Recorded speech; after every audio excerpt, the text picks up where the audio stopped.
Trevor Crane's boot came down hard on Ranger's ribs. The crack echoed across the parking lot like a gunshot. The 8-year-old Belgian Malinois yelped a sound that cut through the San Diego afternoon heat like a knife through silk. His tan and black coat rippled as pain shot through his body. The dog stumbled sideways, favoring his already damaged rear leg, the one that never quite healed, right after Afghanistan. K-394, military working dog, retired.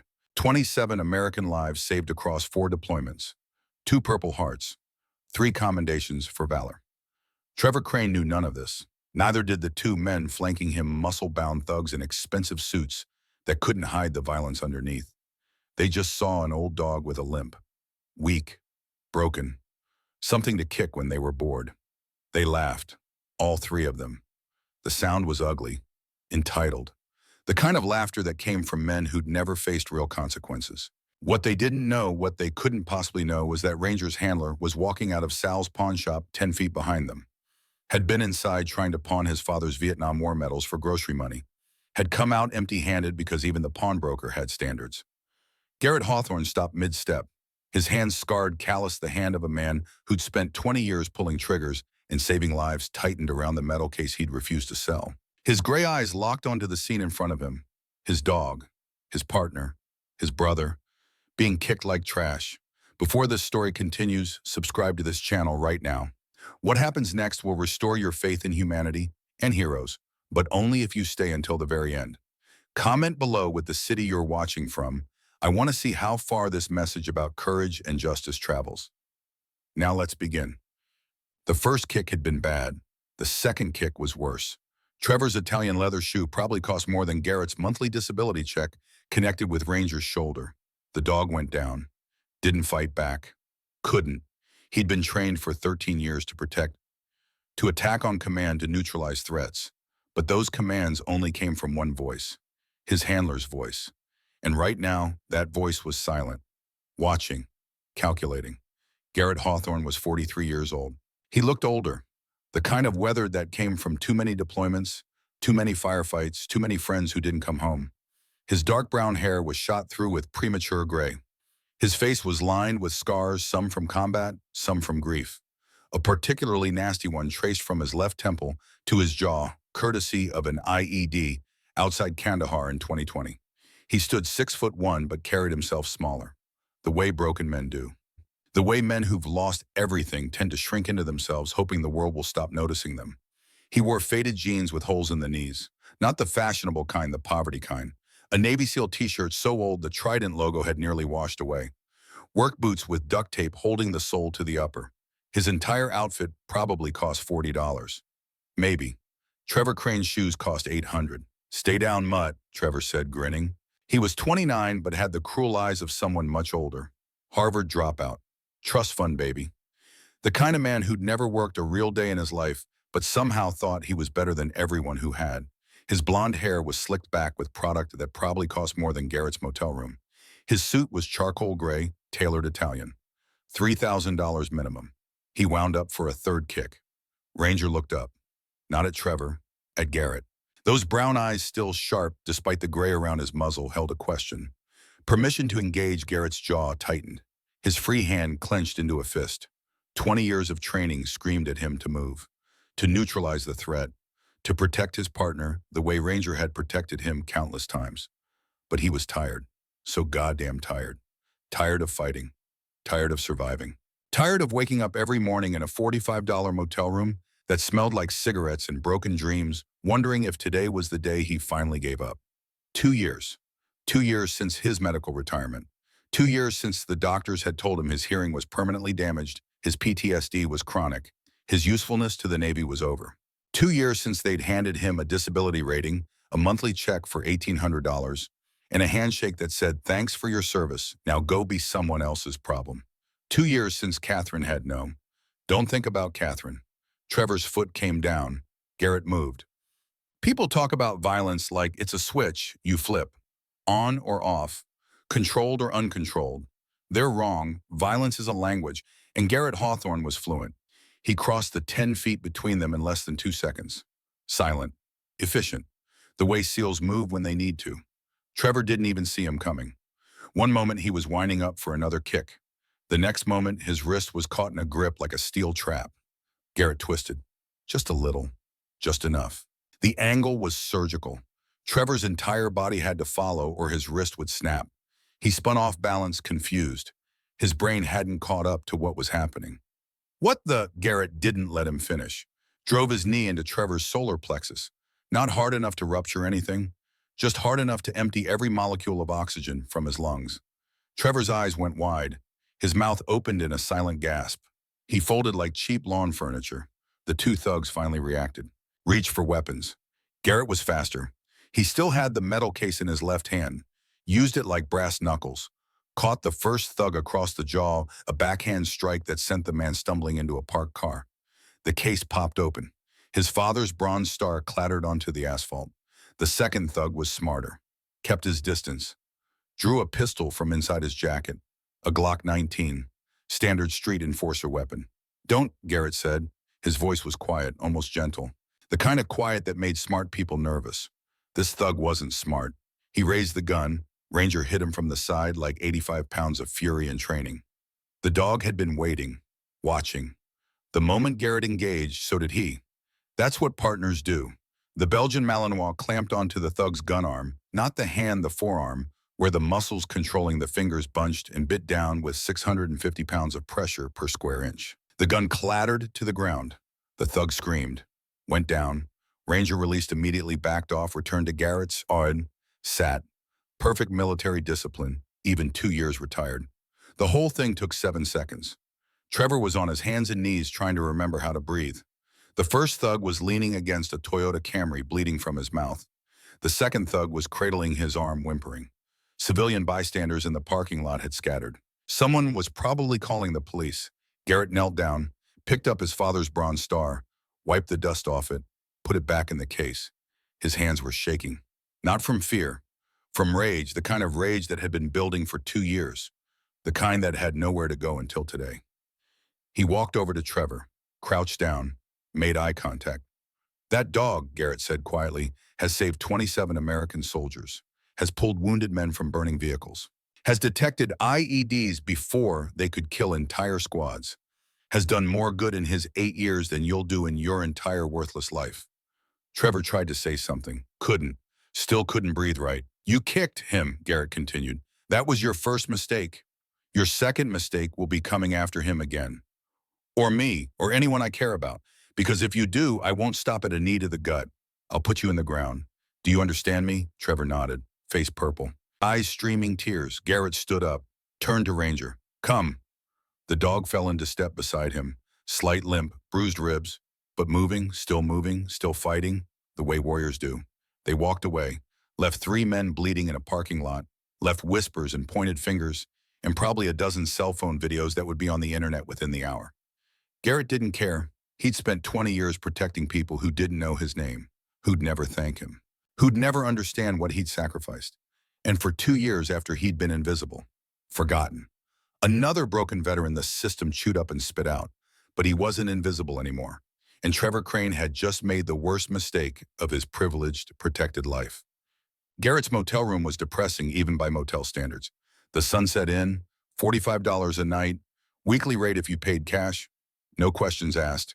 The kind of place where the neon sign outside flickered because half the letters were burned out, where the walls were thin enough to hear your neighbor's arguments, coughing fits, and despair, where the carpet was brown because it had been brown when it was installed in 1987 and 27 years of foot traffic had only made it browner. Room 114, ground floor, corner unit. Garrett had chosen it specifically for the exit options. Window faced the parking lot. Door open to a walkway with stairs nearby. Old habits from 2 decades of mission planning. Always know your exits. Always have a backup plan. He sat on the edge of the bed, spring-shot mattress, lumpy sheets clean enough, but threadbare, and examined Ranger. The dog stood patiently while Garrett's hands moved over his ribs, his shoulders, his legs, checking for breaks, for damage, for anything that needed a vet. Ranger whined softly when Garrett pressed on his left ribs. Bruised probably, maybe a hairline fracture. Hard to tell without an x-ray. And x-rays cost money Garrett didn't have. His wallet sat on the nightstand. He knew exactly what was inside without looking. $87. 3 days until his disability check deposited. $87 to cover food gas and whatever emergency came up. An emergency vet visit would cost $200 minimum, maybe $500 if Ranger needed real treatment. Garrett looked at the metal case. His father's Bronze Star. Vietnam, 1968. His father had died when Garrett was 16, heart attack, too much stress, too many years of carrying war inside his chest, but not before teaching his son what it meant to serve, to sacrifice, to do what's right even when it costs you everything. Garrett had tried to pawn it today, had actually walked into Sal's pawn shop, set the case on the counter, and said how much. Sal had looked at him like he'd just suggested selling his own child. Can't do it. Hogwasel had said. That was 70 Korean War vet, ran the pawn shop more as a community service than a business. That's your daddy's metal. You pawn that, you'll hate yourself, and I'll hate myself for taking it. I need groceries, Garrett had said. Then go to St. Patrick's. Father Murphy runs a food bank, but you don't sell your daddy's honor for groceries. So Garrett had walked out, empty-handed, hungry, wondering how the hell he'd ended up here. 43 years old, Navy SEAL with 20 years of service, 2 Purple Hearts of his own, a Silver Star, commendations that meant something when he wore the uniform, but meant nothing when he wore jeans with holes in them. His phone buzzed. Cheap flip phone, prepaid, $20 a month. The screen showed a San Diego number he didn't recognize. Yeah, he answered. Mr. Hawthorne. A woman's voice. Professional. Clipped. This is Detective Rebecca Calloway, San Diego Police Department. I need to talk to you about an incident this afternoon involving Trevor Crane. Garrett closed his eyes. Of course. Of course the police were involved. He'd assaulted the son of one of San Diego's most powerful. I'm calling to thank you, Detective Calloway continued. And to warn you. That made Garrett open his eyes. Thank me. Trevor Crane is a piece of shit, Calloway said bluntly. So is his father, Silas. The Blackwater Collective has been terrorizing Little Italy for 2 years. Extortion, assault, arson. We can't touch them. Judges on a payroll, cops on payroll. Every case we build gets buried. Garrett said nothing, just listened. Old SEAL habit. Gather intelligence before you speak. Trevor filed assault charges against you, Calloway said. But 3 witnesses came forward, said they saw him kick your service dog first, said you were defending your animal. District attorney declined to prosecute. Okay, Garrett said slowly. But here's the warning, Calloway said. The Cranes don't let things go. Trevor's got a broken ego. Silas has a reputation to protect. You embarrass them. In public, on video. That video's got 200,000 views already on TikTok. Garrett hadn't known that, didn't care. So they'll come after me, he said. Yeah, they will. And I can't protect you. System's broken, Hawthorne. Good guys are outnumbered. Bad guys run this city. Then why are you calling? Silence on the line. Then, because I saw your service record. Afghanistan, Iraq. 20 years. Silver Star, 2 Purple Hearts. You're what I signed up to protect. And the fact that you're living in a $45 motel room while Trevor Crane drives a Ferrari makes me want to burn the whole goddamn system down. Garrett almost smiled. Almost. You former military, Army, MP. Discharged 2019. Got tired of following orders I didn't believe in. Became a cop thinking I could make a difference. Turns out I just traded one broken system for another. Yeah, Garrett said softly. Yeah, that sounds about right. Watch your back, Hawthorne. The Cranes are dangerous, and you just made an enemy. She hung up. Garrett set the phone down, looked at Ranger. The dog was curled up on the floor, wouldn't get on the bed without permission, never had, probably never would, watching Garrett with those loyal brown eyes. We pissed off the wrong people, boy, Garrett said. Ranger's tail thumped once against the carpet. Yeah, I know, worth it though. The nightmare came at 0300 like it always did. Garrett was back in Afghanistan, Helmand Province, August 2020. The air tasted like dust and diesel. His team was clearing a compound. Standard sweep. Nothing unusual. Ranger was on point. The Belgian Malinois trotted ahead, nose working, trained to detect explosives, ambushes, anything that could kill American soldiers. His tail was up. Alert, but not alarmed. Then Ranger stopped. Sat. The signal for IED detected. Halt, Garrett commanded. Raised his fist. The team froze. Atlas, show me. Ranger approached the wall, sniffed, pawed at the base where the stones met the dirt. Right there. Pressure plate. Connected to 40 pounds of homemade explosives buried in the compound wall. One more step and the world exploded. Garrett's mind couldn't process it. One moment he was standing, the next he was flying through the air, His ears were ringing, couldn't hear, couldn't see, couldn't breathe. Hit the ground hard enough to crack ribs. Dust everywhere. Smoke. Fire. He tried to move. Couldn't. Something heavy on his legs. Looked down. Rubble. Concrete. Part of the wall had collapsed on him. He was buried from the waist down.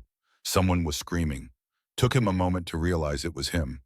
Then Ranger was there, bleeding from a dozen shrapnel wounds, left ear torn nearly off, but digging, frantically, pulling rubble away with his paws, his teeth, anything.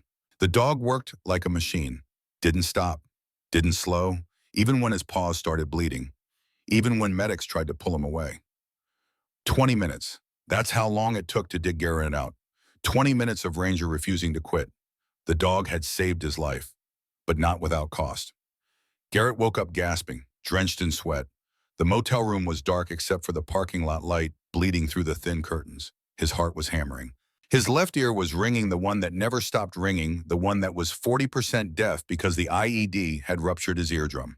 Ranger was standing beside the bed, had jumped up the moment Garrett started thrashing. The dog licked Garrett's face. Once, twice, gentle, patient. "I'm okay, boy," Garrett whispered. "Just the dream again." Ranger didn't move, just stood there, solid, real. A reminder that Garrett wasn't in Afghanistan anymore. He was in San Diego, in a shitty motel, but alive, still alive, because of the dog currently licking his hand. Garrett checked his phone. 0318, no point trying to sleep again. The nightmare would just come back. It always did. He got up, got dressed, grabbed Ranger's leash, though the dog didn't really need it. Never ran off, always stayed close, and headed out into the San Diego night. The streets were empty. Cool. The kind of cool that felt good after the heat of the day. Garrett walked with no destination in mind, just walked. Ranger beside him, matching his pace. The slight hitch in the dog's gait from the shrapnel that had lodged in his hip. The limp that would never fully heal. War wounds, both of them carried them, visible and invisible. They ended up at the waterfront. Watched the lights reflect off San Diego Bay. Watched a Navy ship look like an Arleigh Burke-class destroyer sitting at anchor. Garrett had served on ships like that, had launched from ships like that, had been part of something bigger than himself. Now he was just a man with a paw and $87. "I miss it," Garrett said to Ranger.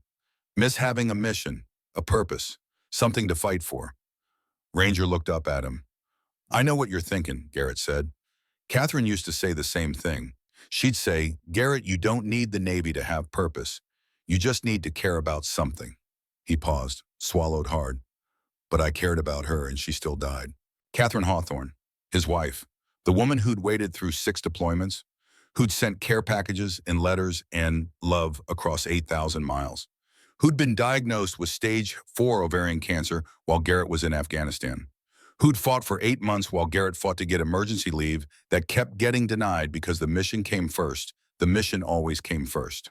Who'd died on July 14th, 2021, in a hospital bed in San Diego alone because Garrett was pinned down in a firefight 300 miles outside Kabul. He'd gotten the call 2 days later, missed her by 48 hours, hadn't even been able to say goodbye. The Navy had given him bereavement leave. 2 weeks, then back to work, back to the fight. Like Catherine's death was just a minor inconvenience. 8 months after that, the IED had gotten him. Medical retirement, disability rating. Goodbye and good luck. And now here he was, alone except for a dog who'd given as much to the country as Garrett had, who'd received the same reward, a pat on the back and a door closing behind him. "We're quite a pair, boy," Garrett said. Ranger leaned against his leg, warm, solid, loyal. They stood there until the sun started to rise. Watched the sky turn from black to purple to pink. Watched San Diego wake up. Watched people start their days with purpose and direction and paychecks that covered more than $45 motel rooms. Garrett's stomach growled. Hadn't eaten since yesterday morning. 1 meal a day was all he could afford most days. Ranger's food came first. Always. The dog ate twice a day premium kibble for senior working dogs, $18 a bag. Garrett ate whatever was cheap. Ramen, crackers, sometimes nothing. He checked his phone, 0647. The diner on 5th Street opened at 7. Coffee was $1. Free refills. He could nurse 1 cup for an hour if he had to. "Come on," he said to Ranger. "Let's get some coffee." "Dad." The Shamrock and Shield Irish pub didn't look like much from the outside. It was squeezed between a dry cleaner and a vacant storefront in Little Italy, the kind of neighborhood that had been Italian in the 1950s and was now a mix of everything: artists, immigrants, young professionals, old-timers who refused to leave. The pub's sign was hand-painted faded green, showing a shamrock on a medieval shield. The windows were dark wood, the door heavy oak, the whole place screaming working class in a neighborhood slowly being swallowed by luxury condos and fusion restaurants. Garrett had never been inside, had walked past it 100 times. His motel was 6 blocks away, but had never gone in. Bars weren't his thing anymore. Too many memories of drinking to forget things he couldn't forget. But the sign in the window said Veterans Welcome, an Irish breakfast, $4. 99 inches, and his stomach was eating itself from the inside out. So he pushed through the door. Ranger at his side. The interior was exactly what you'd expect. Dark wood everywhere. Boxing photos on the walls, Irish flags, NYPD memorabilia. A long bar with stools worn smooth by decades of asses. Booths along the wall. The smell of coffee and bacon and home. It was early 7:15, but the place was already half full. Working men, construction types, a couple of cops in uniform, old-timers reading newspapers. The kind of place that catered to people who started their day before sunrise. "Sit anywhere, hon," called a voice from behind the bar. Female, young, Irish accent still thick despite probably years in America. Garrett chose a booth in the back. Corner, good sightlines to the door in the kitchen. Old habits. Ranger settled at his feet. Didn't need to be told, just knew. The waitress appeared 30 seconds later. She was young, maybe 22, with red hair pulled back in a ponytail. Green eyes, freckles, scattered across her nose like paint flecks. Pretty in an approachable way. The kind of pretty that didn't know it was pretty. She wore jeans and a Shamrock and Shield t-shirt and a smile that seemed genuine. "Morning," she said. "Coffee, please." She filled his cup from a pot that looked like it had been brewing since the Reagan administration. Strong, dark, perfect. "You know what you want or need a minute?" Garrett looked at the menu. The Irish breakfast was $4.99. Eggs, bacon, sausage, black pudding, toast. His mouth watered. But $4.99 plus tax and tip would take him to maybe $75 left until his check deposited. "Just coffee's fine," he said. The waitress, her name tag said Abby, gave him a look. The kind of look that said she'd worked in places like this long enough to recognize hunger when she saw it. "You military?" she asked, nodding at his Navy SEAL t-shirt. "Was. Navy Tao." "Yeah," she smiled. Genuine warmth. "Then breakfast is on the house. House rule. Dad's rule, actually. He's former NYPD. Says we take care of people who take care of us." Garrett started to protest. Pride wouldn't let him accept charity. But Abby was already writing on her order pad. "Irish breakfast, extra bacon, and..." She looked down at Ranger. "Does your dog eat bacon?" "He's not supposed to." "But does he?" Garrett almost smiled. "Yeah, he does." "Then extra bacon." She winked and walked away. Garrett sat back, looked around. The pub felt solid, real, the kind of place built by someone who cared, who put in the work, who created something that mattered. The kind of place Garrett hadn't been part of in 2 years. Abby returned with the food faster than seemed possible. The plate was piled high. Scrambled eggs, rashers of bacon, Irish sausage, black pudding, grilled tomatoes, toast thick enough to use as a weapon, enough food for 3 people. "I can't," Garrett started. "You can and you will," Abby said firmly. "And if you don't finish it, I'm giving the rest to your dog. So you'd better eat unless you want him to get spoiled." She set a second, smaller plate on the floor, 4 strips of bacon. Ranger looked at Garrett, waiting for permission. "Okay," Garrett said softly. Ranger ate like he'd been starving, which he hadn't been. Garrett always made sure the dog ate first, but you'd never know it from the enthusiasm. Garrett ate slower, savoring. When was the last time he'd had a real breakfast? Not ramen, not crackers, real food. He was halfway through when the door opened and Trevor Crane walked in. "Tain." Garrett's hand stopped halfway to his mouth, eggs on his fork. Every muscle in his body tensed. Fight or flight response, adrenaline dump, old training screaming at him to assess the threat, identify exits, prepare for engagement. Trevor wasn't alone. He had 5 men with him this time. Not the same 2 from yesterday. These looked more professional, older, harder. The kind of men who'd done violence and would do it again without hesitation. Trevor's nose was bandaged, probably broken from where Garrett had hit him with the metal case. He walked with a slight limp. Garrett's knee to the solar plexus had left damage. Good.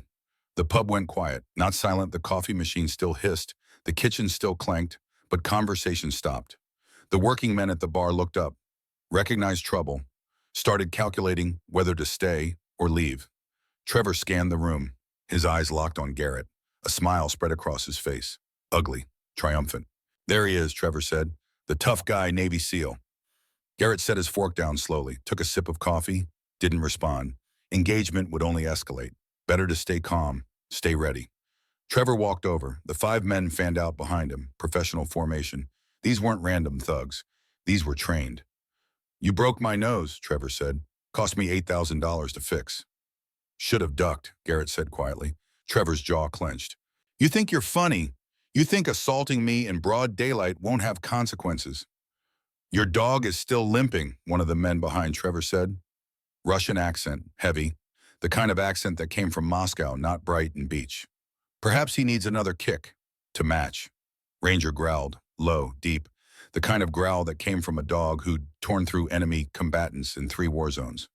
Easy, Garrett said without looking down. The Russian smiled. Smart dog. Knows when to be afraid. He's not afraid, Garrett said. He's asking permission. And if I give it, you'll be dead before you hit the ground. The pub went completely silent now. Trevor leaned down, got in Garrett's face. Close enough that Garrett could smell expensive cologne and entitlement. My father wants to meet you, wants to make you an offer. Not interested. You haven't heard the offer. Don't need to. Trevor's smile widened. Dad said you'd say that. Said to tell you this, you have a choice. Take the money and leave San Diego. Or stay and watch everything you care about burn, starting with this pub. Garrett's eyes flicked to Abby. She was standing behind the bar now, next to an older man who'd emerged from the kitchen. 65, maybe. Gray hair, thick arms. Former cop, if Garrett had to guess. Probably Abby's father, the owner, Liam O'Connor. The name was on the sign outside. This place has nothing to do with me, Garrett said. It does now, Trevor said, because you chose to eat here. You chose to accept charity from the O'Connors. That makes them connected to you. And my father destroys everyone connected to people who cross him. He straightened up, adjusted his suit jacket. The bandage on his nose was stark white against his tanned skin. You have 48 hours, Trevor said.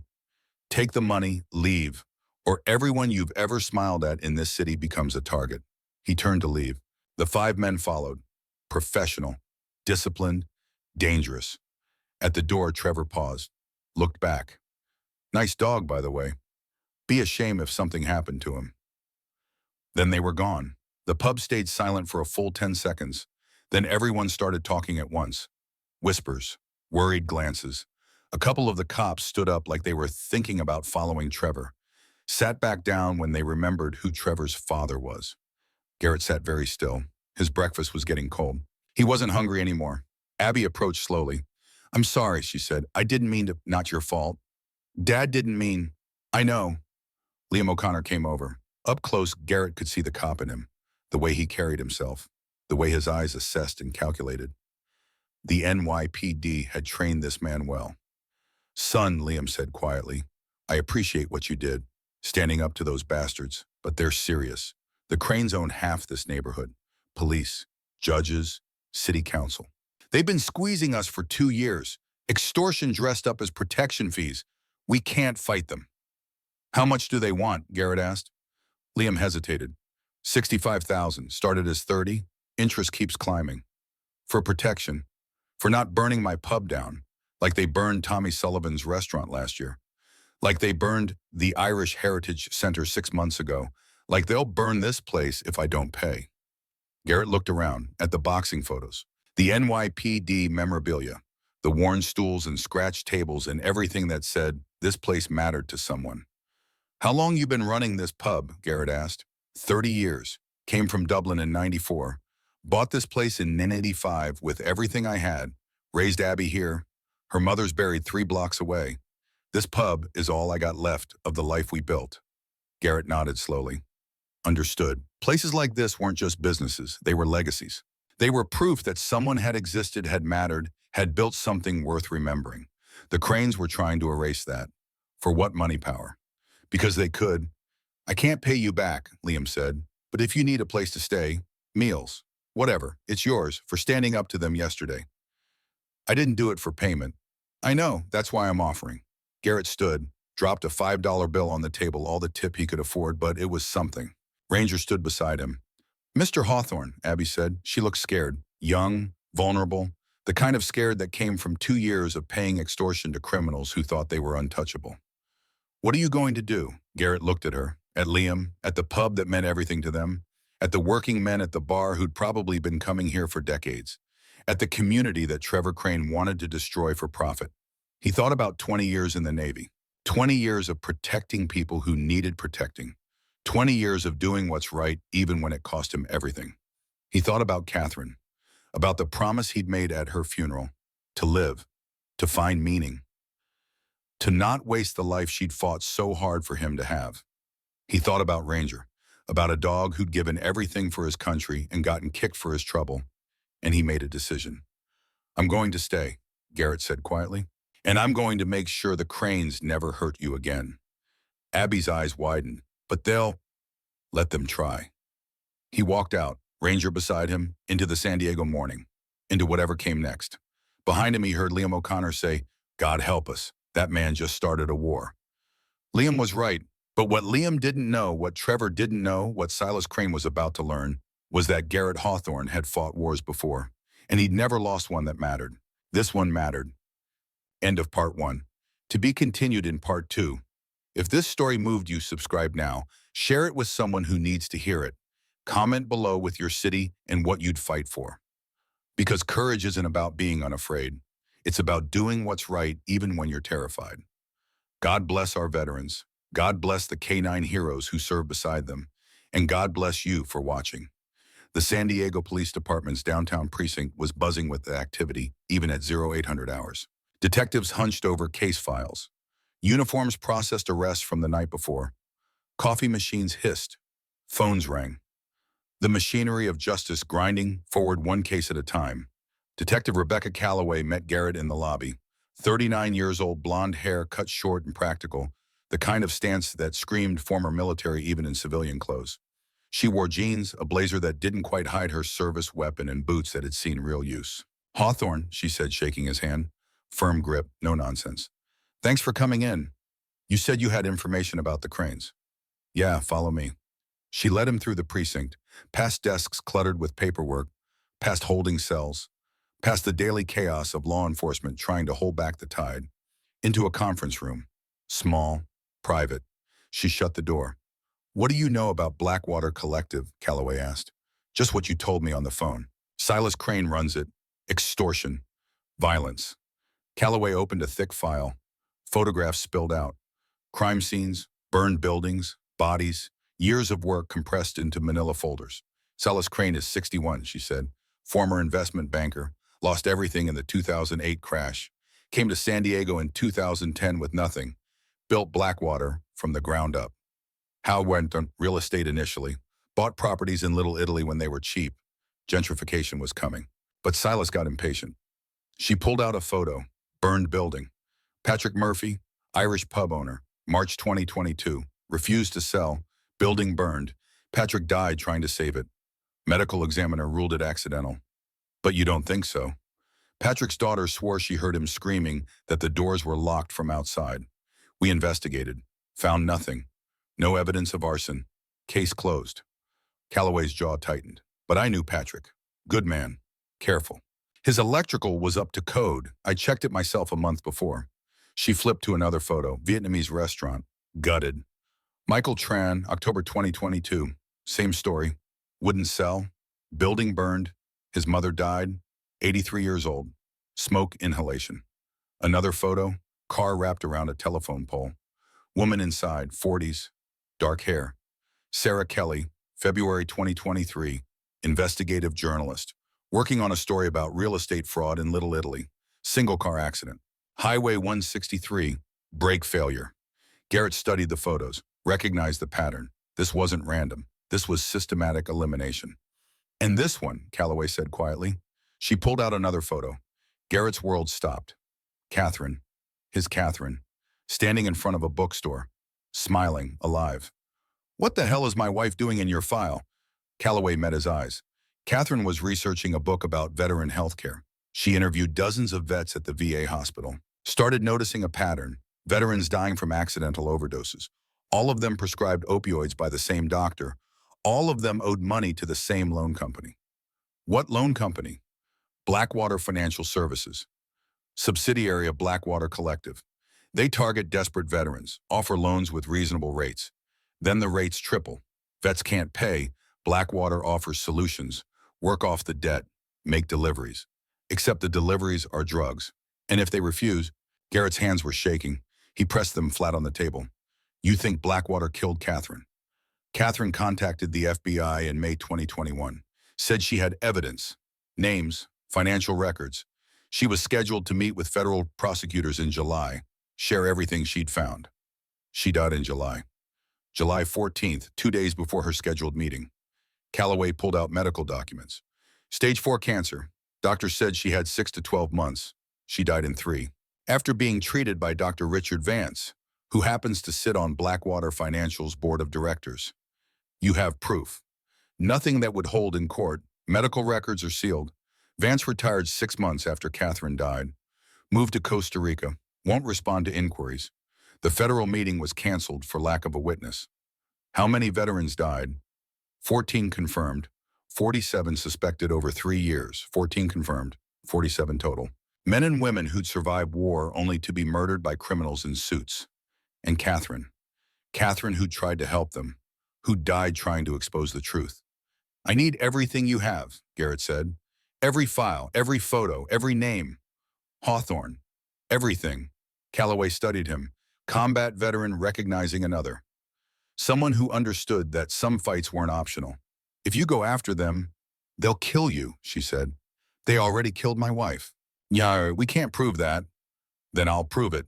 She pulled out a flash drive, set it on the table. 3 years of investigation, witness statements, financial records, everything I could copy. If anyone asks, you stole it. Garrett took the drive. Thank you. Don't thank me. I'm sending you into a war you can't win. Silas has 50 soldiers, cops on payroll, judges who owe him. The DA won't touch him. FBI says no jurisdiction. You're one man with a retired K-9. I've faced worse. In Afghanistan, you had a team. Here you have nothing. Garrett looked at her. I have Ranger. That's enough. His phone rang before Calloway could respond. Unknown number. Yeah. Mr. Hawthorne. The voice was old, cultured, expensive schools and country clubs. My name is Silas Crane. I believe you've met my son. Garrett said nothing, let the silence stretch. Trevor tells me you're a problem, Silas continued. A Navy SEAL with a hero complex and nothing to lose. That makes you dangerous, but I'm reasonable. I'm prepared to offer you $80,000. Cash, tax-free, enough to start over somewhere far from San Diego. All you have to do is leave today. No. Mr. Hawthorne, I don't think you understand. I own this city. Police, judges. You cannot win. You can only die, or watch everyone you care about die first. You're the one who doesn't understand, Garrett said quietly. I've been watching people I care about die for a decade. My friends, my team, my wife. Death stopped scaring me in 2020. So threaten me all you want. Get in line. Silence. Then Silas laughed. Not friendly. The laugh of a man who viewed human life as a balance sheet. Catherine Hawthorne, Silas said. Lovely woman. Such a shame about the cancer. Garrett's grip on the phone tightened. You know what's interesting about cancer treatment? So many medications. So many doctors. So easy for things to go wrong. A dosage error here. Contaminated medication there. Who could say what happened? You killed her. I eliminated a problem. She was going to testify. Going to destroy infrastructure I'd spent years building. I couldn't allow that. You're admitting it. On a phone call. You're recording? Silas laughed again. I own the phone company. This call doesn't exist. And even if it did, who would believe you? Homeless vet with PTSD versus a respected businessman. Garrett glanced at Calloway. She held up a second phone. Recording FBI issued. Encrypted. Here's what happens next, Silas said. You'll turn down my offer, play hero. Then I'll kill everyone you've smiled at in the past 48 hours. The O'Connors, Detective Calloway, anyone who showed you kindness, and I'll make you watch. You touch them. And what you'll kill me, Silas's voice went cold. Bigger men than you have tried. They're dead. I'm not. Know why? Because I'm smarter, patient, protected. And you're just a broken soldier playing pretend. The line went dead. Garrett sat very still, counted to 10, forced the rage to crystallize into something useful. Did you get it? He asked Calloway. She checked the FBI phone. Every word, admission to Catherine's murder, threats against civilians. This is evidence. Will it hold up in court? Maybe, maybe not. Silas has expensive lawyers, but it's something, more than we had yesterday. Garrett's phone buzzed. Text message. Unknown number. A photograph.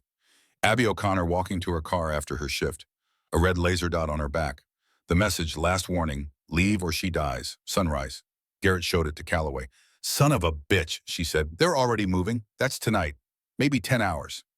Then I have 10 hours to stop them. How we don't even know where they're holding operations. Garrett pulled out the flash drive. You said you have 3 years of investigation on here. Blackwater properties, addresses, places they operate. Yeah, but then I find Abby, get her somewhere safe. Force Silas to make a mistake. That's not a plan, that's suicide. You have a better idea. Calloway didn't. They both knew it. Garrett spent the next 4 hours in a library.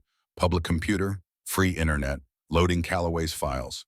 Property records showed 17 locations registered to Blackwater shell companies, warehouses, storage facilities, office buildings.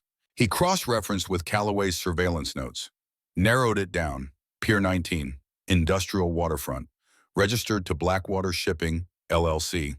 Surveillance notes indicated unusual activity, trucks coming and going at odd hours, guards, professional security. Perfect place for things you didn't want seen. Garrett checked his watch. 1,600 hours. 4 hours until sunset. Maybe 6 until Silas made good on his threat. He couldn't wait for FBI, couldn't wait for warrants. Abby didn't have time. He had to move now. The motel room felt empty without Ranger. Garrett changed into dark clothes. Black jeans, black long-sleeve shirt, dark jacket, civilian tactical gear. Nothing that screamed military, but everything that worked. He left a note on the bed, simple, direct. Ranger, if I don't come back, Detective Calloway has instructions. You'll be taken care of. You're a good boy, the best. I love you. Then he walked out, didn't look back. If he looked back, he'd lose his nerve. Pier 19 was 40 minutes on foot. Garrett moved through Little Italy like a ghost, staying in shadows, avoiding cameras, old skills, rusty but functional. The industrial waterfront was exactly what he'd expected. Chain link fences, warehouses, shipping containers stacked high, security lights creating pools of brightness and darkness. Pier 19 was third from the water, 2-story concrete and steel. No ground floor windows, 3 visible cameras, 4 guards walking patrol patterns. Professional setup, military-grade security. Garrett circled the perimeter, counted guards, identified blind spots, found a maintenance ladder on the south side, climbed to the roof. Skylight, old, dirty, locked. He wrapped his jacket around his elbow, punched through, glass shattered. The sound seemed impossibly loud in the quiet night. He froze, listened. No alarm, no shouts. Either they didn't have roof sensors or he'd gotten lucky. He cleared the glass, dropped through. 12 feet to concrete floor. His knees screamed on impact. Not 25 anymore. Body didn't absorb falls the way it used to. He crouched, let his eyes adjust. Warehouse interior. Boxes, pallets, forklifts, light bleeding from under a door in the far corner. Voices, multiple people. Conversation, not argument. Garrett moved toward the light, silent, controlled. The door was metal, industrial, small window. He risked a look. Office, 6 men, playing cards, drinking. Assault rifles against the wall. And in the corner, tied to a chair, gagged Abby O'Connor. She was alive. Terrified, but alive. Garrett assessed. 6 armed men between him and Abby. No weapon, no backup. Terrible odds. But he'd faced worse in Helmand Province. Had survived firefights that should have killed him. This was just another mission. Another extraction. He tested the door handle, unlocked. Overconfident. Mistake. He took 3 breaths. Let training take over. Muscle memory. A decade in the teams. You didn't forget. He opened the door fast. The first man barely turned before Garrett was on him. Throat strike, crushing the windpipe. Down in 2 seconds. Second man reached for his rifle. Too slow. Garrett kicked his knee, shattered it, followed with an elbow to the temple. Unconscious. Third and fourth came together, coordinating, smart. Garrett grabbed a chair, swung, caught three across the face. Spun, slammed it into four's gut. Fifth pulled a pistol. Got a shot off, wild, high. Garrett closed distance, disarmed him with a wrist lock, used the pistol like a club, brought it down on Five's skull. Once, twice, until he stopped moving. Sixth was smart, didn't fight, ran for the door, shouting, "Breach, we have breach." Garrett let him go. Abby was priority. He cut her restraints with a knife from one of the unconscious men.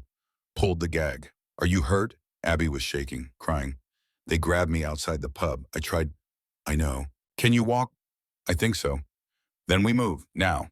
He grabbed an AK-47 from the wall, 30-round magazine, full, checked the chamber, round ready, footsteps, running.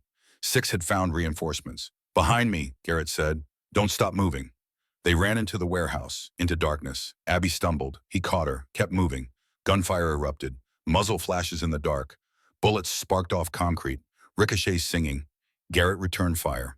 3-round bursts, suppressive, making them duck. They reached the far wall. Exit door. Garrett kicked it open. Alley, night air, freedom. A white van screeched around the corner. Same van from the street attack. Doors open. Men jumped out. Garrett fired. Dropped 2. Third took cover. "Run," he shouted at Abby. "That way, don't stop." "But..." "Run." She ran. Garrett covered her retreat. Fired until the AK clicked empty. Dropped it. Sprinted after Abby. Behind them, Pier 19 erupted. Engines, shouts. The whole security apparatus mobilizing. They ran through Little Italy's alleys, through shadows, places Garrett had scouted, where cameras didn't reach. 5 blocks. 6. Garrett's lungs burned. His knees screamed. 43 years old. Not built for this anymore. But he kept moving. Had to. 7 blocks. 8. Sirens. Police responding to gunfire reports. 9 blocks. St. Patrick's Cathedral. Old stone, Gothic architecture. Doors always open. Sanctuary. They burst through. Into candlelight and incense. Into peace. Father Murphy was there. 69 years old. White hair. Kind eyes that had seen too much suffering. He took one look at them and understood. "Sanctuary," Garrett gasped. "Granted," Father Murphy said. "Come." He led them through the nave, into the rectory, private quarters. "They'll come," Garrett said. "Blackwater. They'll search.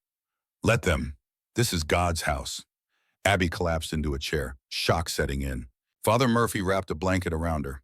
"Child, you're safe now." Garrett's phone buzzed. Callaway. "Whole precinct mobilized. Shots fired, Pier 19. What did you do?" He texted back, "Saved Abby. They kidnapped her, proof Blackwater trafficking." 3 dots. Then, "FBI wants statement. Stay put. Coming to you." Father Murphy made the call to Liam O'Connor, told him Abby was safe. Garrett sat in silence, counted the quantum. 5 men killed tonight, maybe 6. Self-defense. Defense of another. Legal justification. But they were still dead. Still someone's sons. Maybe brothers. Maybe fathers. War made you good at killing. Peace made you bad at living with it. "Thank you," Abby said. Her voice was small. "For coming for me. I'm the reason they took you. You're the reason I'm alive." Outside, sirens grew louder. Red and blue lights through stained glass. FBI arriving. Garrett stood. Time to tell his story. Time to turn evidence into action. Special Agent Marcus Webb took his statement. Former Marine, recognized a warrior, asked good questions, listened more than he talked. 3 hours later, Webb shut his folder. "We arrested Silas Crane at 0600 this morning," Webb said. "Simultaneous raids on 4 Blackwater locations. Silas Trevor, 23 lieutenants, all in federal custody." Garrett felt something loosen in his chest. Not relief, just the knowledge that the immediate threat was contained. Charges of racketeering, money laundering, kidnapping, attempted murder, and thanks to your recording, conspiracy to commit murder in Catherine Hawthorne's death. Webb stood. "Silas is looking at 40 years minimum. Federal prison. No parole. What happens to me? You're in gray area. You broke into a private facility, engaged in a firefight, killed 5 people. Self-defense. Defense of another. I know. DAA knows. But Silas has expensive lawyers. They'll claim vigilante violence. This is going to trial. I'll testify about everything.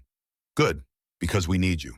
Webb offered his hand. For what it's worth, thank you. You did what we couldn't. After Webb left, Calloway entered. She looked exhausted. 20-hour days showed. Hawthorne, we need to talk. What happened?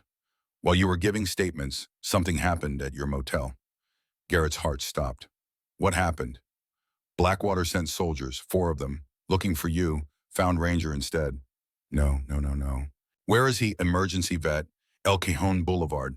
Critical condition. Garrett was moving before she finished. Out the door, down the hall, Calloway followed. I'll drive. She drove fast, lights flashing, cutting through morning traffic. What did they do? Garrett asked. Broke ribs, fractured his leg, internal bleeding. The vet said if he'd been younger, he might have had better odds. But at 10 years old with his previous injuries? She didn't finish, didn't need to. Calloway pulled out her phone, showed him crime scene photos. Room 114. Door kicked in, furniture overturned, blood on the floor. Too much blood. And in the center Ranger, the photo was time-stamped 0423 hours, while Garrett was rescuing Abby. 4 men had entered, Blackwater soldiers, looking for Garrett. Found his partner instead. The motel security footage showed what happened next. Ranger had been sleeping. The door exploded inward. Ranger was up instantly, barking, snarling, placing himself between intruders and his handler's empty bed. First man had a bat, swung it. Ranger dodged, went for his arm, latched on, brought him down. Second man kicked Ranger's injured rear leg, the old wound from Afghanistan. Ranger yelped, released, stumbled. Third man had a cattle prod, 50,000 volts into Ranger's ribs. The dog convulsed, went down. They didn't stop. Bat to the ribs, once, twice. Bones cracking even on silent footage. Boots to the spine, the head, the legs. Ranger tried to get up, tried to keep fighting, made it halfway before the 4th man brought the bat down on his rear leg. The fracture was visible even on grainy video. The leg bent wrong. Ranger collapsed. They left him there, bleeding, broken, still trying to guard the empty room. The motel manager found him 20 minutes later, called 911. Ranger was still breathing, barely. Garrett stared at the photos until they blurred. Where is he? His voice came out broken. Emergency vet, surgery in progress. The clinic was a low brick building. Calloway pulled up to the entrance. Garrett was out before the car stopped. Inside smelled like antiseptic and fear. A receptionist tried to stop him.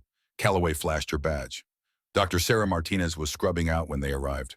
40, competent, exhausted. Mr. Hawthorne, where's Ranger? Recovery. He survived surgery. But I need to be honest about his condition. How bad? We repaired the internal bleeding, set the fractures. But the damage to his rear leg is extensive. Bones already compromised from prior injuries. New fractures compounded the problem. Will he walk? Dr. Martinez hesitated. He'll survive, but he'll never run, never work. Nerve damage alone ensures that. And there's another issue. What? Cost, emergency surgery, overnight care, medications, physical therapy. We're looking at $13,500. Minimum. The number hit like a punch. $13,500. Garrett had $87. His disability check was 6 days away. $1,800 that had to cover everything. I can't pay that, Garrett said quietly. I understand. In cases like this, we recommend humane euthanasia. He's served his country. He wouldn't feel pain. Just go to sleep. No. Oh, Mr. Hawthorne. No, he doesn't die because I'm poor. Find another option. Then how do you propose? I'll figure it out. How long do I have? Immediate crisis is managed, but continued care is essential. If you can't pay within 48 hours, we have to make decisions. 2 days. Impossible. Can I see him? Dr. Martinez led him to recovery. 6 cages, Ranger in the largest, lying on his side. Bandages around ribs and leg, 4 in his paw, breathing shallow but steady. Garrett knelt, put his hand through the bars, touched Ranger's head. The dog's eyes opened slightly, unfocused from sedation. But they found Garrett, recognized him.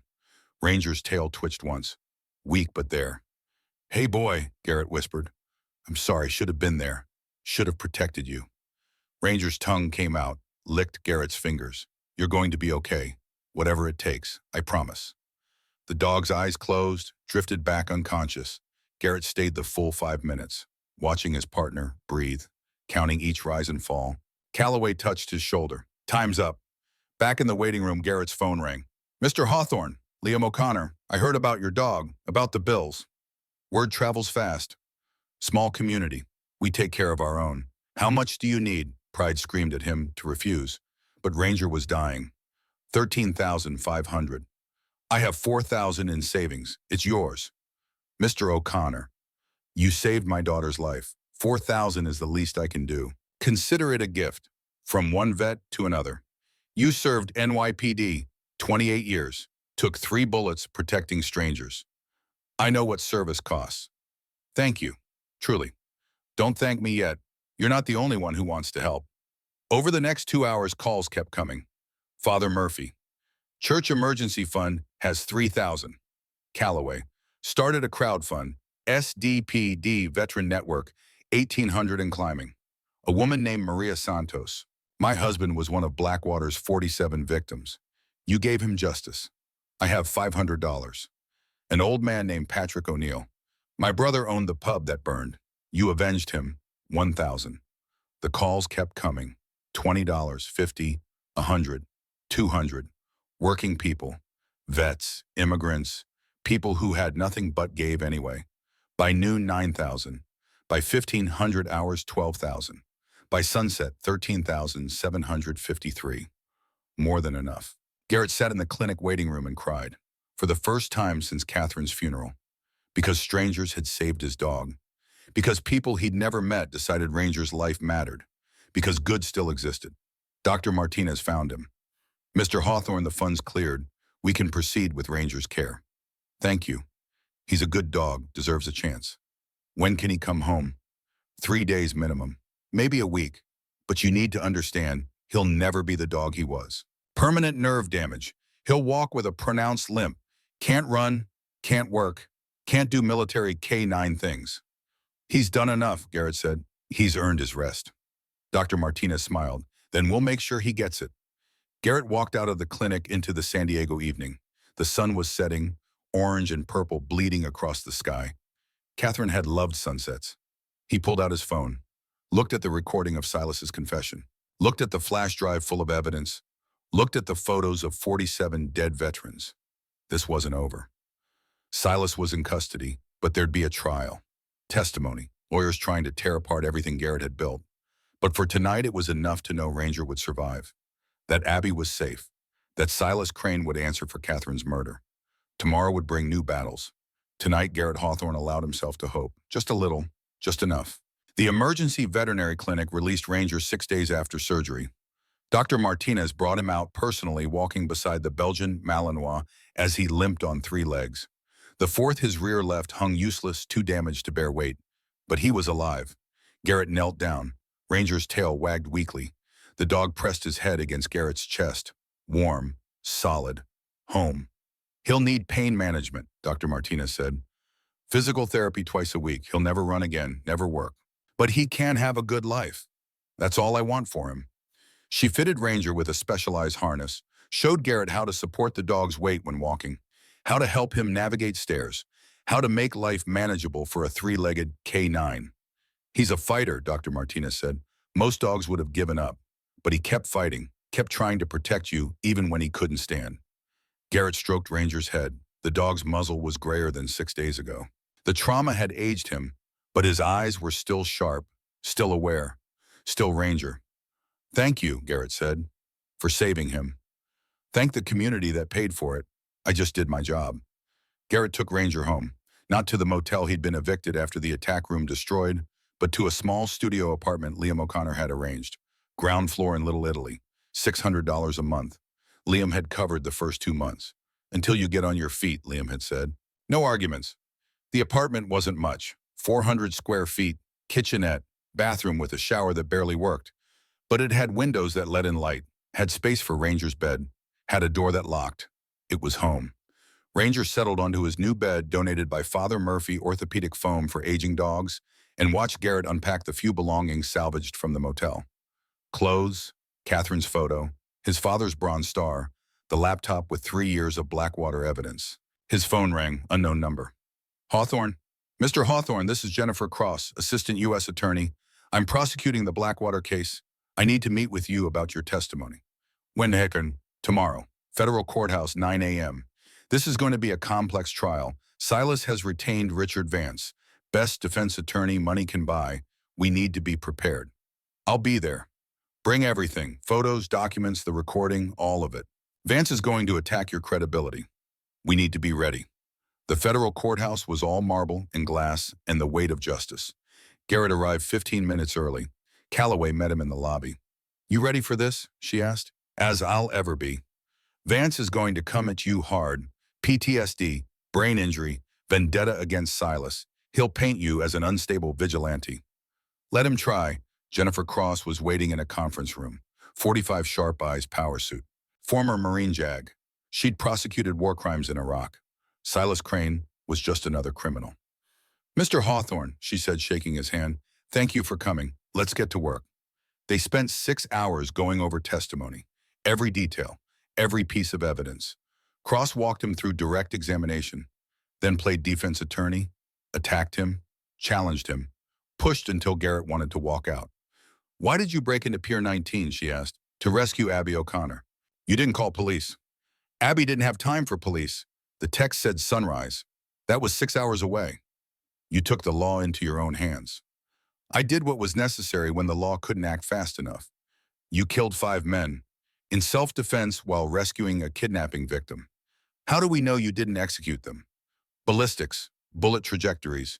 FBI forensics confirmed they fired first. I returned fire. That's self-defense. Cross nodded. Good. That's exactly what you say on the stand. No emotion. Just facts. Vance will try to provoke you. Don't let him. I can handle myself. I know, but this isn't Afghanistan. You can't shoot your way out of a courtroom. You have to stay calm, professional, let the evidence speak. They worked until 1800 hours. Cross finally closed her files. Trial starts in 2 weeks, she said.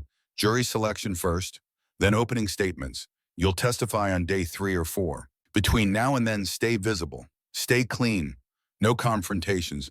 No bar fights. Nothing Vance can use. Understood. One more thing. Cross pulled out a photo. Silas Crane, distinguished. Gray hair, expensive suit. This man killed your wife, killed 47 veterans, destroyed countless lives. When you're on that stand, remember why you're there. For them, not for revenge. Garrett looked at the photo, felt nothing. No rage, no hatred, just cold determination. Justice. That's all he wanted. The next 2 weeks crawled. Garrett spent his days preparing testimony, his nights with Ranger helping the dog learn to walk again. Physical therapy, slow walks around the neighborhood, building strength in the 3 good legs. The community rallied. Liam brought groceries. Father Murphy checked in daily. Calloway stopped by with case updates.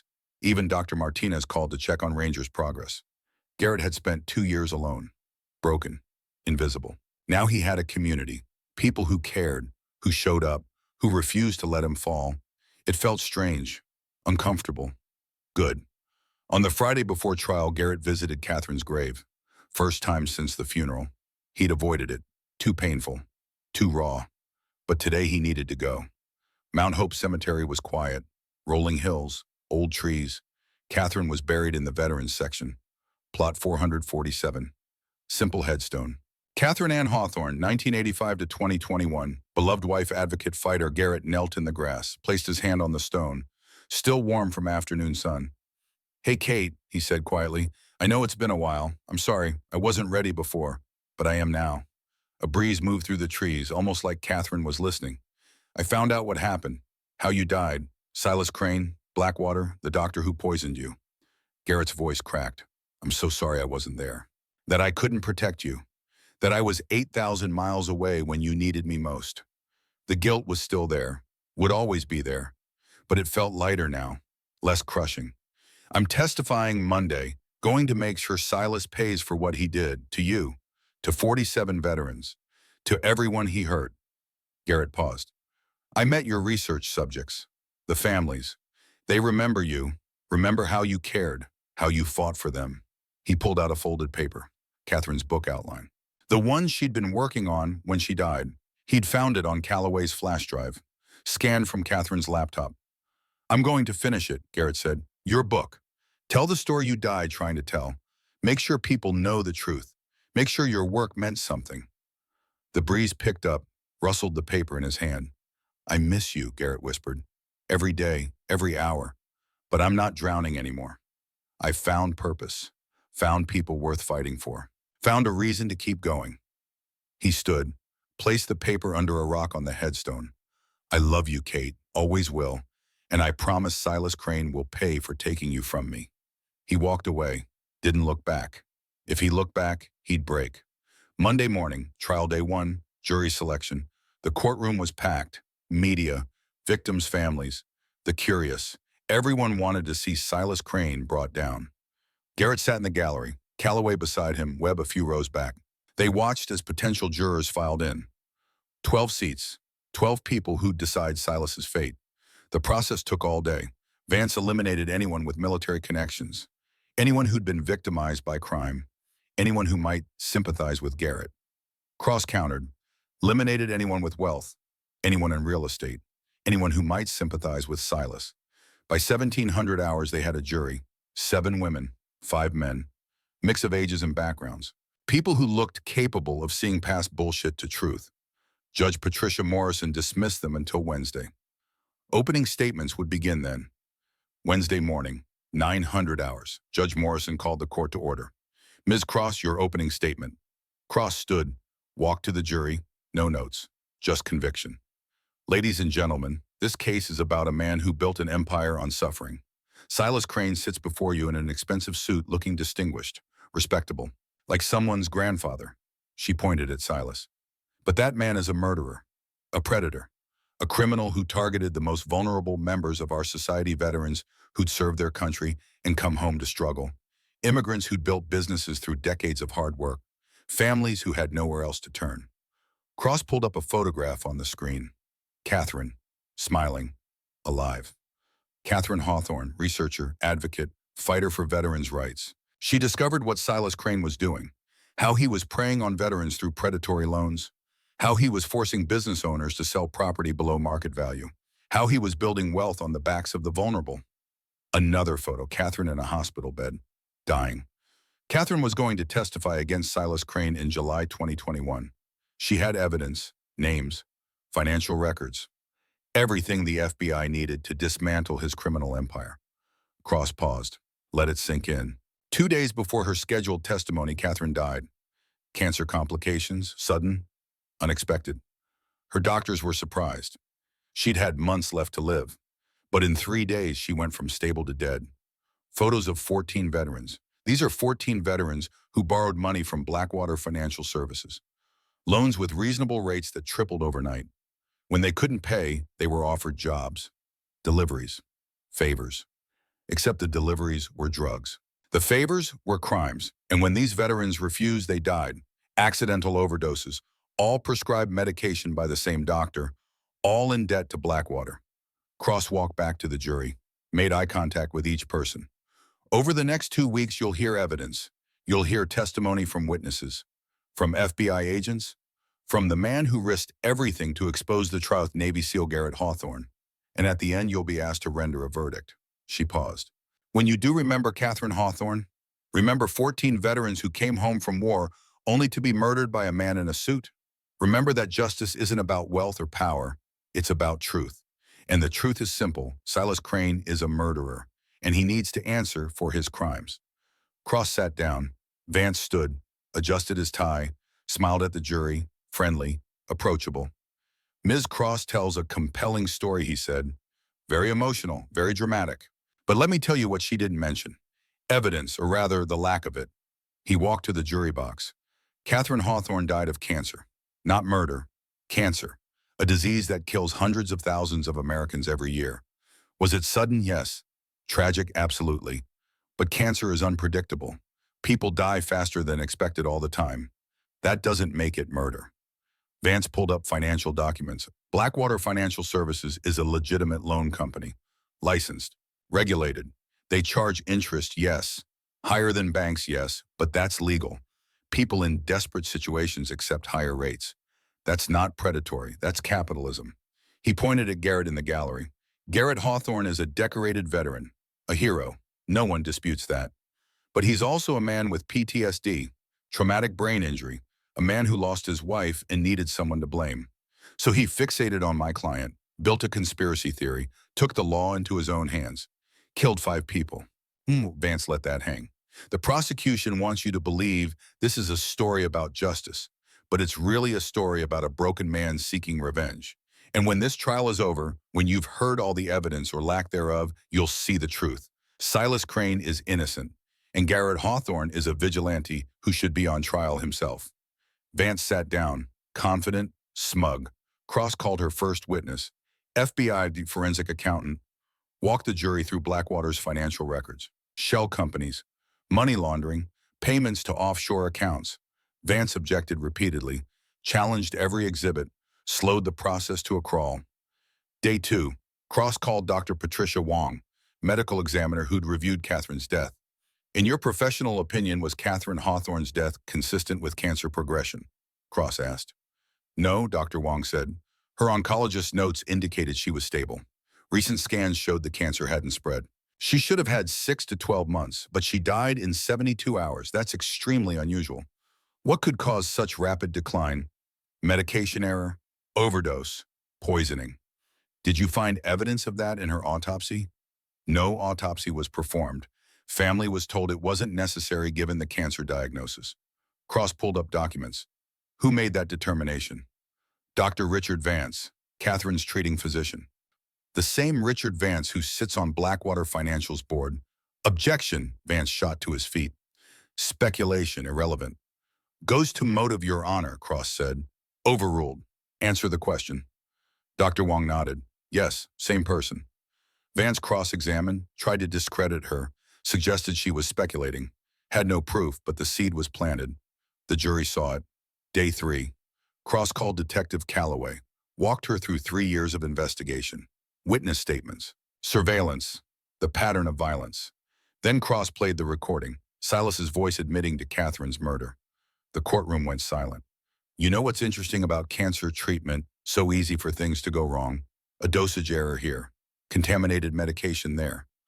I eliminated a problem. She was going to testify, going to destroy infrastructure I'd spent years building. The jury stared at Silas. The mask of respectability cracked. They saw the predator underneath. Vance objected. This recording is inadmissible. Chain of custody issues. No proof it hasn't been doctored. Audio forensics confirmed authenticity, Cross said. She called the FBI tech who'd analyzed it, walked through the verification process. Digital signatures, background noise analysis, voice pattern matching. Vance couldn't break it. Day 4, Cross called her final witness. The United States calls Garrett Hawthorne. Garrett stood, walked to the witness stand, placed his hand on the Bible. Do you swear to tell the truth, the whole truth, and nothing but the truth? I do. He sat, made eye contact with the jury, calm, professional. Cross started gentle.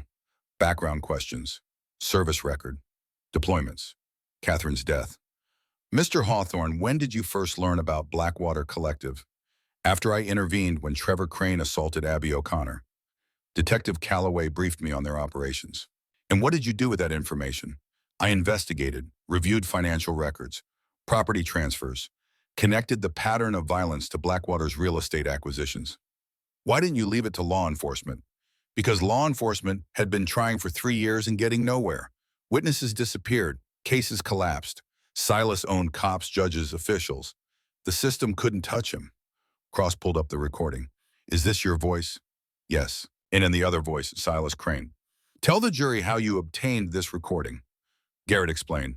The phone call, the threats, the admission, Calloway's FBI phone recording every word. Did you entrap Mr. Crane? No, he called me. He admitted to murdering my wife unprompted. I just recorded it. Cross pulled up the text message. Abby with the laser sight on her back. What did you do when you received this? I went to Pier 19. The address matched a Blackwater property. I believed Abby was in danger. Why didn't you call police? The message said sunrise. That was 6 hours away. Abby didn't have 6 hours. I had to act immediately. Tell the jury what happened at Pier 19. Garrett walked through it. The infiltration, finding Abby, the firefight, the escape. Did you execute anyone? No, I defended myself and a kidnapping victim. They fired first. Ballistics confirmed that. Cross entered the FBI forensic report. Bullet trajectories, powder burns. All consistent with self-defense. Mr. Hawthorne, why are you here? Why testify? Garrett looked at the jury. Because my wife died trying to expose the truth. Because 47 veterans died because Silas Crane preyed on them. Because Abby O'Connor was kidnapped. Because Ranger, my K-9 partner, was beaten nearly to death. Because someone had to stand up. And I'm the only one who survived long enough to do it. Cross nodded. No further questions. Vance stood, circled like a predator. Mr. Hawthorne, you have PTSD. Correct. I have service-related post-traumatic stress. Yes. You have traumatic brain injury, hearing loss, and mild TBI from an IED blast. Neither affects my cognitive function. But you have flashbacks, nightmares. I have nightmares about Afghanistan. That doesn't make me incompetent. You killed 5 men at Pier 19. In self-defense, while rescuing a kidnapping victim, you broke into a private facility to save Abby O'Connor's life. Without a warrant, without authority, you took the law into your own hands. I did what was necessary when the law failed. Vance leaned in. Isn't it possible, Mr. Hawthorne, that your PTSD and your grief created a vendetta, that you needed someone to blame for your wife's death, that you targeted my client not because of evidence, but because you needed a villain? Garrett met his eyes. Your client called me, admitted to murdering my wife. I have a recording. That's not a vendetta. That's evidence. A recording that you claim is authentic. A recording that FBI now forensics verified. The FBI that you worked with, that you provided evidence to. The FBI that arrested your client based on overwhelming evidence of criminal activity. Vance tried for another 30 minutes, tried to rattle Garrett, paint him as unstable, violent. But Garrett didn't break. Stayed calm, professional, let the evidence speak. When Vance finally sat down, he looked frustrated. Cross called rebuttal witnesses. Maria Santos, widow of a veteran killed by Blackwater. Patrick O'Neill, brother of the pub owner who'd burned. Abby O'Connor, who testified about her kidnapping. By the time Cross rested, the case was overwhelming. Vance tried, called character witnesses for Silas, business partners, a priest, people who swore Silas was legitimate. But it didn't matter. The evidence was too strong. Closing arguments came on day 7. Cross stood before the jury. No theatrics, just truth. You've heard the evidence. You've heard the testimony. You've heard Silas Crane's own voice admitting to murder. Now you have a choice. Believe the evidence or believe a lie. Catherine Hawthorne is dead. 14 veterans are dead. Families are destroyed. All because one man, Silas Crane, decided profit mattered more than human life. She paused. Do your duty. Find him guilty. Give these victims justice. Vance stood. Vance, the prosecution wants you to convict based on emotion, but the law requires proof beyond reasonable doubt. They haven't met that burden. Catherine died of cancer. Veterans died of overdoses. Tragic, yes, but not murder. Find my client not guilty. The jury deliberated for 4 hours. Came back at 16:30 hours. Has the jury reached a verdict? The foreman stood. We have your honor. On the charge of conspiracy to commit murder in the death of Catherine Hawthorne, how do you find guilty? On the charge of racketeering, guilty. On the charge of kidnapping Abigail O'Connor, guilty, guilty. On all 37 counts.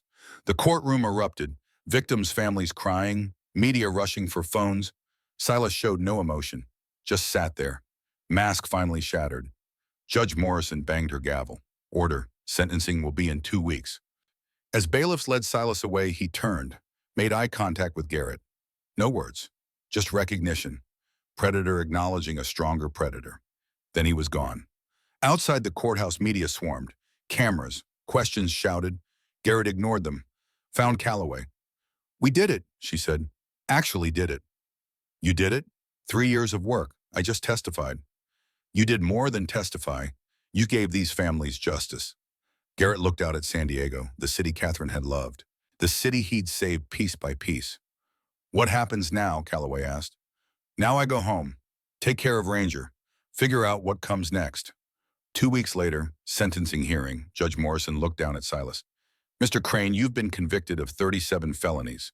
Before I impose sentence, do you have anything to say?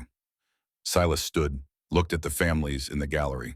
I regret nothing. I built an empire, employed hundreds, created wealth. If some people couldn't keep up, that's not my fault. That's capitalism. No remorse, no humanity. Judge Morrison's expression hardened. Mr. Crane, I've been a federal judge for 23 years. I've sentenced murderers, terrorists, the worst humanity has to offer. But you're different. You don't see your victims as human. You see them as obstacles, as profit margins, as acceptable losses. She picked up her gavel, and for that reason, I'm imposing the maximum sentence allowed by law. 40 years on the murder conspiracy, life on the racketeering charge, to run consecutively. No possibility of parole. The gavel came down. You'll die in federal prison, Mr. Crane, and the world will be better for it. Bailiffs led Silas away. This time he didn't look back. 6 months after the trial, Garrett stood in a converted warehouse in Little Italy. Fresh paint, new floors, sign outside reading, Hawthorne Foundation Veteran Advocacy Center. 50 people filled the space. Veterans, families, supporters. Liam O'Connor stood beside Garrett. You did good, son. Catherine would be proud. The foundation had launched 3 months ago, funded by donations, staffed by volunteers, offering services for veterans targeted by predatory lenders, legal aid, financial counseling, support groups. Garrett had finished Catherine's book, Refusing to Look Away: One Woman's Fight Against Predatory Lending and the System That Failed Her. Published it through a small press. Profits going to the foundation. It wasn't a bestseller, but veterans read it, families read it, policymakers read it. 3 states had passed laws closing predatory lending loopholes. Federal legislation was pending. Catherine's work lived on. Abby O'Connor approached, 22 now, in medical school, on track to become the doctor she'd dreamed of being. Thank you, she said, for making this happen, for giving us a place to heal. Your father helped fund it. Father Murphy, Calloway. Whole community. This isn't me, it's all of us. But you started it. You refused to look away when everyone else did. On the floor beside Garrett, Ranger lay on an orthopedic bed, 10 years old now, gray muzzle, 3 legs, but alive, content. The Belgian Malinois had found new purpose, therapy dog for veterans with PTSD. Twice a week, Ranger visited the VA hospital. Let veterans pet him, share their stories, find comfort in a dog who understood trauma, the dog who'd been beaten, who'd lost the ability to work, had become something more important than a canine, had become hope. A young veteran approached. Marine, Iraq veteran, missing his left arm. He knelt beside Ranger. Can I? He asked. Of course, the Marine scratched Ranger's ears. The dog's tail thumped. He understands, the Marine said. Doesn't he? He knows what it's like. Yeah, Garrett said. He knows. The Marine sat on the floor. Ranger rested his head on the man's lap. They stayed like that for 10 minutes. No words, just shared understanding between broken warriors. That evening, after everyone left, Garrett sat alone in the foundation office. Ranger on the floor beside him, laptop open. He was working on a new project, database of predatory lenders, resources for veterans, early warning system to identify scams before they destroyed lives. His phone rang. Unknown number. Hawthorne. Mr. Hawthorne, this is Captain Thomas Brennan, Veterans Crisis Center. I heard about your foundation, about what you're doing. We'd like to partner with you, expand your model to 12 cities across California. 12 cities. Veterans everywhere are being targeted, not just by Blackwater, by dozens of organizations. We need your expertise, your model, your willingness to fight. Garrett looked at Ranger. The dog was watching him, brown eyes still sharp. Send me the details, Garrett said. Let's talk. 1 year after the trial, Garrett stood in the Shamrock and Shield Irish pub. The place was packed. Veterans, families, community members. Liam O'Connor raised his glass. To Garrett Hawthorne, to Ranger, to Catherine's memory, to everyone who refused to look away from suffering, to everyone who fought back, Slainte. Slainte, the crowd echoed. Garrett looked around, saw faces he knew, lives he'd touched, community he'd helped protect. On the wall, a new photograph, Garrett and Ranger. The day they'd stopped Trevor Crane. Underneath a plaque, in memory of Catherine Hawthorne. Researcher, advocate, fighter. Her work lives on through every veteran, saved every family, protected every voice that refused to stay silent. Abby appeared beside him. My father wants to thank you, officially, for everything. He already has, many times. Then he wants to thank you again. She smiled. Also, there's someone here who wants to meet you. She led him through the crowd. To a woman, mid-50s, familiar features. Mr. Hawthorne, the woman said, I'm Patricia Kelly, Sarah Kelly's sister, the journalist who died in the car accident. Garrett remembered. The photo from Calloway's file, February 2023. Sarah was investigating Blackwater when she died, Patricia said. Her death was ruled accidental, but I never believed it. Not until your trial. Not until I heard the evidence. She pulled out a folder. These are Sarah's notes, everything she'd found. I want you to have them. Use them. Finish what she started. Garrett took the folder. Inside were pages of research, names, dates, financial records. Sarah Kelly had been building the same case Catherine had. 2 women, 2 researchers, both dead because they tried to expose truth. Thank you, Garrett said. I'll make sure their work matters. Patricia smiled, tears in her eyes. That's all I wanted, for their deaths to mean something. That night, Garrett returned to his apartment. Ranger limped beside him, slow but steady. Inside, Garrett opened Sarah Kelly's folder, started reading, connecting dots between her research and Catherine's, building a bigger picture. Blackwater hadn't been alone. There were others, other organizations, other predators, a network of criminals targeting veterans across California. Garrett pulled out his laptop, started typing. Chapter 1, The Network. 2 women died trying to expose the truth, Catherine Hawthorne and Sarah Kelly. Researchers who saw patterns law enforcement missed, who connected dots that powerful people wanted to stay disconnected. They died for asking questions. I'm going to answer them. This is their story, and the story of a criminal network that's still operating, still targeting veterans, still destroying lives. But not for long, because some fights don't end when the villain goes to prison. Some fights are just beginning. Ranger climbed onto the couch, settled beside Garrett, warm weight against his leg. One more fight, boy, Garrett said. Then maybe we rest. Ranger's tail thumped. They worked through the night, Garrett researching, documenting, building cases, Ranger sleeping beside him, occasionally waking to lick Garrett's hand, reminding him he wasn't alone. By sunrise, Garrett had identified 6 organizations with patterns similar to Blackwater. Predatory lenders targeting veterans, real estate developers forcing sales, criminals hiding behind legitimate businesses. He sent the files to Calloway, to Webb, to Cross, to everyone who'd helped take down Silas Crane. The network was bigger than one man, but it could be dismantled. One organization at a time, one victim at a time, one predator at a time. Garrett's phone buzzed. Text from Calloway. Got your files? FBI is interested.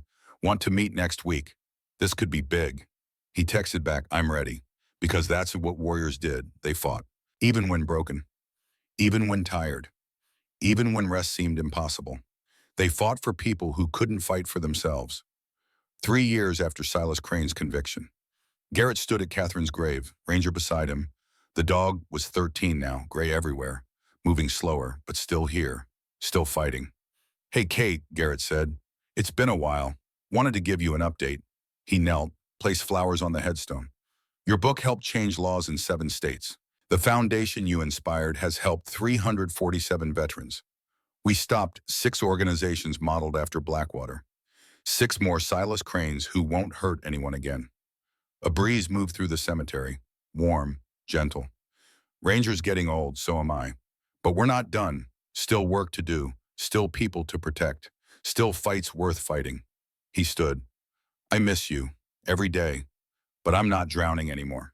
I found purpose, found community, found a reason to keep going. He paused.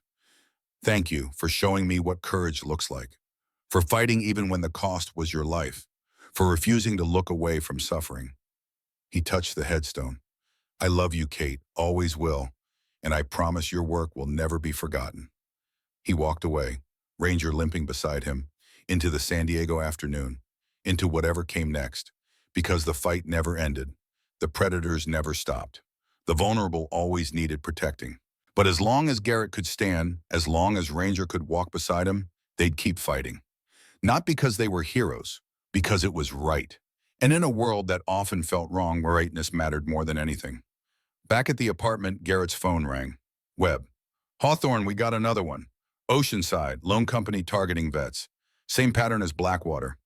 You interested? Garrett looked at Ranger. The dog was watching him, alert, ready. Send me everything you have, Garrett said. Because some men don't retire from service. They just find new ways to serve. Some men don't stop being warriors when the uniform comes off. They carry the warrior spirit into civilian life. Garrett Hawthorne was one of those men.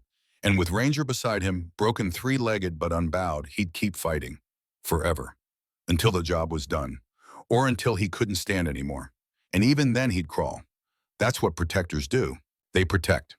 The end. If this story moved you, honor it by sharing. Share it with a veteran who needs hope. Share it with someone fighting their own battle. Comment what you're fighting for, because we all have battles. We all have choices. Stand up or sit down. Look away or fight back.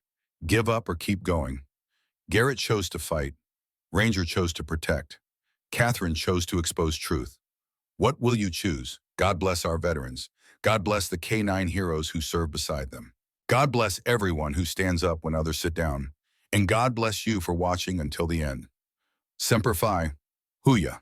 In protecting others, Garrett saved himself. Perhaps you will too.